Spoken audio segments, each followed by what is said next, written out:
আমার মসজিদ ছিল, মসজিদের ভিতর ফ্যান ছিল, সেখানে এসি লাগানো, এটা আমার কাছে লাক্সারি। কিন্তু আপনারা দেখেছেন যে আমাদের তো একটি মসজিদ ছিল, সেই মসজিদের ভিতর তারা নতুন করে ইনোভেশন করেছে, এটিকে আমি সম্মান জানাই। তারা কিন্তু আমার কথা হচ্ছে যে আমার নেসেসিটি কোনটা আর আমার লাক্সারি কোনটা। আমার মসজিদ ছিল, মসজিদের ভিতর ফ্যান ছিল, সেখানে এসি লাগানো, অথবা ডাকসু ভবন ছিল, ডাকসু ভবনে ফ্যান ছিল, সেখানে এসি লাগানো, এটা আমার কাছে লাক্সারি। কিন্তু আমার যে হলগুলোতে ঢাকা বিশ্ববিদ্যালয়ের শিক্ষার্থীরা রয়েছে, যে হলে ফ্যান নেই, সেটি আমার নেসেসিটি। সুতরাং তারা নেসেসিটি বেস কাজ না করে তারা কিছুটা ভাইরাল হওয়ার জন্য এবং সাধুবাদ পাওয়ার জন্য তারা এই লাক্সারির দিকে বেছে নিয়েছে। কিন্তু আপনারা দেখছেন যে ঢাকা বিশ্ববিদ্যালয়ের শিক্ষার্থীদের জীবনযাত্রার মানের কোনো উন্নয়ন হয়নি। ঢাকা বিশ্ববিদ্যালয়ের শিক্ষার্থীদের তারা যে কথা ভেবে ডাকসু নির্বাচন চেয়েছিল এবং ডাকসু নির্বাচনে ভোটাধিকার প্রয়োগ করার জন্য তারা সকালবেলা এসেছিল, সেটি তারা ব্যর্থতায় পর্যবসিত হয়েছে। এবং দেখা যাচ্ছে যে ডাকসু নির্বাচনে তারা ডাকসুর দায়িত্ব পালন না করে তারা বিভিন্ন সময় কিন্তু ব্যক্তিগত পারিবারিক জীবনে ব্যস্ত থাকছে।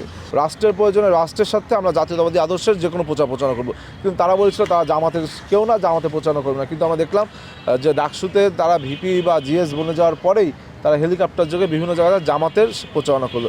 এই যে তাদের মিথ্যাচারিতা, এই যে তাদের প্রতারণা, এই যে তাদের কপটতা, এই যে তাদের চাতুর্যতা, এগুলো ঢাকা বিশ্ববিদ্যালয়ের শিক্ষার্থীদের আমি অনুরোধ করবো আপনারা মনে রাখবেন এবং সময় সুযোগ মতন আগামীতে যে ব্যালট বিপ্লব, আগামীতে যে ডাকসু নির্বাচন হবে, সেই সময় আপনারা এই জবাবগুলো দিবেন। এবং আমি এই শিবিরের ফরহাদকে অনুরোধ করব যে আপনি মিথ্যাচারিতা থেকে বেরিয়ে আসুন।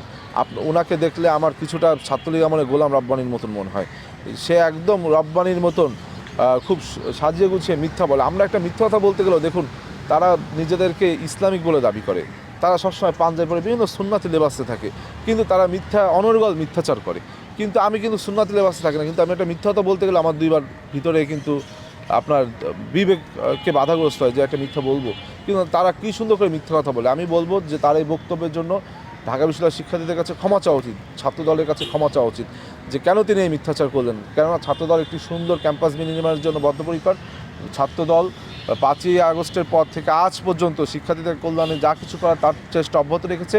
এবং পূর্বের যে অপসংস্কৃতি ছিল, অপরাজনীতি ছিল, যে ছাত্রলীগের রাজনীতি ছিল, এবং ছাত্রলীগের ভিতর থেকে ছাত্রলীগ নেতারা আজকে যারা শিবির হিসেবে আত্মপ্রকাশ করেছে, তারাই সে অপরাজনীতি অব্যাহত রাখছে। এখানে আমরা ছাত্রদল তো কেউ আর ছাত্রলীগের তো লুকিয়েছিলাম না। সুতরাং ছাত্রলীগের যে চর্চা, সেটা সম্পর্কে কিন্তু আমরা অবগতও না, অভ্যস্তও না, বরং তারাই অভ্যস্ত। তারা এখনও হলগুলোতে বিভিন্নভাবে এই যাত্রা অব্যাহত রেখেছে। আমি তাদেরকে অনুরোধ করব, ছাত্রলীগের ভিতর ছিলেন ভালো কথা, কিন্তু ছাত্রলীগের ভিতর থেকে তাদের যে আচার অনুষ্ঠান, তাদের যে অপসংস্কৃতিগুলো আপনারা রপ্ত করেছেন, সেই থেকে বেরিয়ে আসুন। নতুবা তো এই ক্যাম্পাসগুলোকে আপনারা যেভাবে অস্থিতিশীল করতে যাচ্ছেন, এটি থেকে আমাদের মনে হয় যে আপনারা আগে যাদেরকে সাথে ছিলেন এই ক্যাম্পাস অস্থিতিশীল করে তাদেরকে আবার আপনারা ইনভাইট করছেন এবং আপনারা আবার পূর্বের যে অপসংস্কৃতির রাজনীতি ছিল সেখানে ফিরে যাচ্ছেন। কিন্তু আমরা একটি সুস্থ, সুন্দর, স্পষ্ট বার্তা, বাংলাদেশ জাতীয়তাবাদী ছাত্রদল, আমরা কোনো রকম অপসংস্কৃতির রাজনীতি আর চাই না, অপরাজনীতি আর চাই না। ছাত্র রাজনীতি আমরা শিক্ষার্থীদের উপর গণরুম, গেস্টরুম কালচার আমরা চাই না, শিক্ষার্থীদের উপর অন্যায় নির্যাতন আমরা চাই না, শিক্ষার্থীদেরকে মানসিকভাবে বাধাগ্রস্ত করা আমরা চাই না। আজকে ঢাকা বিশ্ববিদ্যালয়ের কোনো শিক্ষার্থী তারা যদি তাদের কোনো বন্ধু বা বান্ধবীর সাথে এখান থেকে হেঁটে যায়, তারা চিন্তায় থাকে কখন দূর থেকে কেউ ছবি তুলবে এবং ঢাকা বিশ্ববিদ্যালয় শিক্ষার্থী সংসদে কিছু লিখে, আজে বাজে কিছু লিখে তারা প্রচার করবে।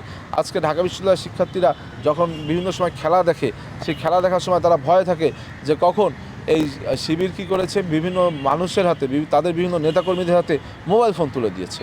মোবাইল ফোন তুলে দিয়ে তাদের কিন্তু কোনো আইডেন্টিটি নেই, তাদের সাংবাদিকতার সাথে মিনিমাম আপনার যোগসূত্র নেই, কিন্তু তারা একটা হাতে মোবাইল ফোন নিয়ে বলছে আমরা মোবাইল সাংবাদিক। এবং তারা কী করছে, বিভিন্ন নারী শিক্ষার্থীদেরকে জুম করে বিভিন্ন আজে বাজে আপনার ভিডিও ধারণ করে সেগুলো ফেসবুকে প্রচার করছে। আমি বলবো এই জন্য আমাদের ঢাকা বিশ্ববিদ্যালয়ের শিক্ষার্থীরা কিন্তু একটি নিরাপত্তার সংকটে রয়েছে। আমি বলবো যে পূর্বে ছাত্রলীগের সময় নিরাপত্তার সংকটে থাকতো যে আমি আমার বাক স্বাধীনতা যদি এখানে প্রয়োগ করতে যাই তাহলে আমি হয়তো বাধাগ্রস্ত হবো, আমাকে হয়তো মারপিট করা হবে, আমাকে হয়তো জেলে নেওয়া হবে।